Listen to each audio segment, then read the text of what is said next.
Harka fuunee jirra jirtu hordoftootaa fi kabajamtoota maatii chaanaalii Abdii Ismaartiituuf kan ta'an. Egaa gaaffii keessan irratti hundaa'eeras viidiyoo biraatiin deebi'ee dhufee jira. Akkuma gaaffii keessanii jechuudha. Jalqaba irratti waatsaappii ta'ee, meseenjara ta'ee, feesbuuka ta'ee bilbila tokko irratti akkamitti lama sadii goone fayyadamuu dandeenya. Fakkeenyaaf akkuma beekamu bilbila tokko irratti waatsaappii tokko yoo gadi buufatte waatsaappii biraa yoo gadi buufatte egaa waatsaappii san dileetti gootutti waatsaappiin kun siin dalagu. Akkasuma kan meseenjaras akkasuma ka feesbuuk haalli nam tokko fakkeenyaaf bilbila tokko irratti feesbuuka hedduu qabaatte namni hedduun ni rakkata. Feesbuuk laayit san buufatee yookaan feesbuukuma tokkicha kana irratti jechuun akkaawuntii banatee kaan loogoot godhee kaan seenaa kana hundayyuu jechuudha. Asumatti dhiiftee barbaadde feesbuuka lama sadii gootee bilbiluma tokko irratti waatsaappii lama sadii telegiraama lama sadii gootanii akkatti barattan isinitti agarsiisa. Lammaffaa irratti immoo jechuudha waatsaappii irratti keessattuu namni guruppii isinitti baay'atus ta'e walumaa gala namni waatsaappii fayyadamu kamuu waan kana irraa fayyadamuu qaba jechuudha. Kan jechuu barbaade jechuudha.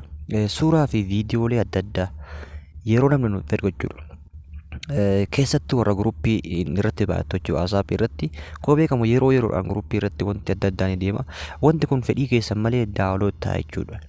Kana fedhii keessan malee akkamitti akka daawulood hin taane akka itti iftan yoo barbaaddanii isin dhaqxanii ofii keessanii daawulood godhattan malee WhatsAppiin keessan daayirektilii akkuma namni achirra erguun gara galaana keessanitti buusee bilbila keessan gootee bilbila keessan dhiphisuu hin danda'u jechuudha. Wanta isin feetanii dhaqxanii ofii keessanii hayyama keessaniin daawulood godhattan malee kanas akkamitti akka sirreeffattan isinitti agarsiisa. Namoonni hangamaa chaanaalii kiyyaaf haarawaa taatan chaanaalii kiyya kanaaf jechuudha maatii akka taatan gabanumaa kabajaa fi jaalalaan isin affeera jechuudha. Hordoftoota koo egaa namoonni hedduu gama tiiktookiidhaanis na hordoftanii gama tiiktookiitiin namoonni na hordoftan jechuudha. Yeroo hedduu yuutuubii keessatti na gaafattan jechuudha. Yuutuubii na gaafattanii yuutuubii kiyya namoonni gara tiiktookiitiin hordoftan jechuudha. Akkanumatti jechuudha mallattoo piroofaayilii makkee jala seentanii innaa piroofaayilii kiyya jala seentan kunuu asiin daayirektilii yuutuubiin kiyya liinkii isaa asirratti koppiitee jira. Iddoo bakka ta'e mallattoo yuutuubii kana dhuftanii daayirektilii gara yuutuubii kiyyaatti haala kanaan jechuudha. Al takka gad rukuttanii jettan daayirektilii gara yuutuubii kiyyaatti isin geessa jechuudha. Achalatti jechuudha viidiyoolee hedduu kan isin asiin isinitti jechuudha gaafii na gaafattan viidiyooleen hedduu ni jira jechuudha. Homaa asirratti dalagee gadhiise gama siin gaafii na gaafatta waan ta'eef asii barnoota hedduu argattanii isin jedha. Gaabboleewwan isinitti hin dheeressu. Amma kallattimaan garuma barumsichaatti isin dabarsaa nafaa tura. Viidiyoo kan ammoo laayik godha. Laayik gochuun anaaf isa malee nama hin beeknes irraa haa baratu nama hedduu bira ga'a. Akkasuma chaanaalii kanas malee sabiskiraayib godha. Namoonni hedduun galatoomaa sabiskiraayib na gochuu jirtanii ennaa sabiskiraayib gootan ammoo sabiskiraayib gootaniituma hin dhiisina. Mallattoo bilbilaa santuqaan beela ikoon jechuudha. All notification irra kaa'adhaa viidiyoon galakkise yeroo hundaa akka isin bira ga'uuf jechuudha. Okay, let's go. Jalqaba irra akka isin agarsiisu waatsaappii meseenjara ta'ee feesbuuka lama lama akkamitti bilbila tokkicha irratti fayyadamna kan jedhu. Okay, kana gochuudhaaf akka bilbila keessan kan darkeessan jechuudha. Iddoo kana seetingii jechuudha. Seetingii tana al takkaa fi ni filattanii erga seetingii filattanii akkanatti jechuudha ol harkistanii jechuudha. Advaansii fiichara iddoo jettan irratti al takkaaf gad tuqxanii erga al takkaaf isii gad tuqxanii ammas ol harkistan jechuudha. Ammas ol harkistanii iddoo dual messenger jettan irra al takkaaf gad tuqxan jechuudha. Erga isii tan al takkaaf gad tuqxanii filannoo wantoota afur ammas isinii fida jechuudha. Wantoota afran kana keessaa fakkeenyaaf waatsaappii ilaallu al takkaaf waatsaappii kana irratti gad tuqxan jechuudha. Iddoo jalaa irra agartan kana jechuudha. Install second copy of WhatsApp jedha. WhatsApp kana irraa copy yookaan install godhachuu ni barbaadda jedha. Install godhachuu barbaadan bakka itti mallattoo install jedhu san gad tuqxanii jechuudha. Haala saniin install gootanii WhatsApp lama fayyadamuu dandeessanii isiniin jedha. Ka messenjeraas ka feesbuukaas kun lachinu akkasuma akkanumatti gad dhooftanii install second copy of Facebook isin jedha. Haala kanaan WhatsApp, Facebook, Telegram, Messenger lama lama sadii gootanii bilbila tokkicha irratti fayyadamuu hin dandeessanii isin jedha obboleewwan koo.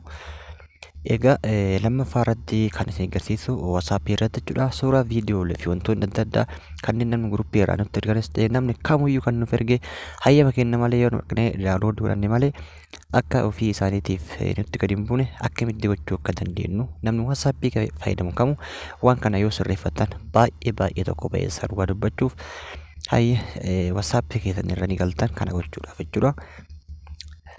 Erga WhatsApp keessan irra galtanii tuqaa sadii tan al takkaaf ni tuqtan. Erga tuqaa sadii tan al takkaaf tuqxanii seetiingii ni filattan. Erga seetiingii filattanii ammas kasiixanii storage and data kanaa ni filattan. Storage and data erga filattanii media auto download jalatti iddoo kanneen lamaan jechuudha. When using mobile data isiniin jedha jechuudha. Egaa yeroo kanatti jechuudha isin fakkeenyaaf yoo daataa fayyadamtan yoo wifi fayyadamtan jechuudha akka filannoo keessanii jechuudha. Warroonni daataa fayyadamtan ka tokkoffaa kanarratti when using mobile data kanarratti al tokkoof gad tuqxanii innaa isin al tokkoof gad tuqxan fakkeenyaaf akkanatti jiraachuu danda'a. Akkanatti jiraachuu danda'a. Hedduun fidu garuu kan warra daataa fayyadamu jechuudha. Raayit tana guutumaan guutuutti raayitii yoo qabaate irraa balleessitanii okii ni gootan. Warroonni wifi qabdan ammoo when connect on wifi kana al takka tuqxanii beekamaadha ka warra wifi qabu yoo sirreeffatin akkanatti jira. Kanaafuu isin haala kanaan raayitii kana hunda irraa balleessan jechuudha. Okey gootan jechuudha. Haala kanaan yoo sirreeffattan kana booda suuraas ta'e viidiyoos ta'e wanti kamuu yoo namni guruppiis ta'e namni kamuu isiniif erge WhatsApp keessan irratti hayyama keessan ala yoo isin dhaqxanii ofii keessanii daawunlood godhatanii alatti ofii isaatii wanti inni gad bu'ee jawala keessan guutee isin rakkisuuf hin jiru jechuudha. Gaabboleewwan barumsi keenya kanarraa kanuma fakkaata. Yoo viidiyoon tun isinitti tolte laayik godhaa, sabiskiraayib godhaa, chaanala kiyyaas gama maatii kiyyaa dabalama. Garuu innaa sabiskiraayib gootan mallattoo bilbilaa san tuquun dagatinaa gaabboleewwan namni hedduu sabiskiraayib godhee ba'aa waan ta'eef isiniif asxanaafis faayidaan qabu jechuudha. Okey kanaafuu yeroo itti aanu jechuudha seetingilii kanneen hafan kana hedduun ilaalla fakkeenyaaf waa'ee asuma jechuun lambara jijjiirachuu akkasumas wanta hedduutu jira jechuudha kan dubbatamee asirratti hin dhumne garuu xiqqaa fakkaataa kan laallu wanti nu fayyadu hedduu jira gaafii keessaniifis jechuudha.